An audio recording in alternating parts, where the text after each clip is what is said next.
Magandang araw sa lahat. O, ito ngayon ang labong, kawayan or sa Bisaya, dabong. So, ginayat. Yan. Yung mga maninipis para daling maluto. Yan ang madaling ulam dito kasi mas maraming kawayan dito eh. So, simpleng luto lang to. Adobong, labong. Pinakapuhunan mo dito, mantika, toyo, tsaka yung yung pangsahog mo. Bawang, may sibuyas ka, yan lang. Hapunan na yan. Yan, ginayat, saka ini-slice siya ng pahaba. Yung pa ganyan, oh. Paborito nila yan, ganyan na ulam. Oops.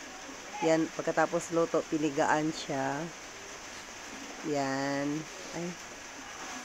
Yan, nagpainit na ng mantika. Mantika, yung kawali. Tapos, una na yung bawang. Tapos yung sibuyas. Kasi maraming sibuyas dito. Mga ganyan lang. Mga bigay na ng kapitbahay. Pasensya na sa kawali. Medyo maitim. Kasi kahoy ang gamit namin. Yan. Yan.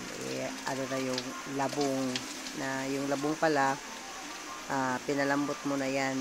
Pinakuluan. Tapos piniga. Yan, halo-halo. Mikos-mikos insan. Yan.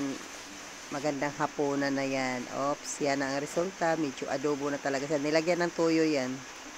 Tapos timplahan mo. Yan, masarap na hapunan niya. Solved na yung hapunan mo.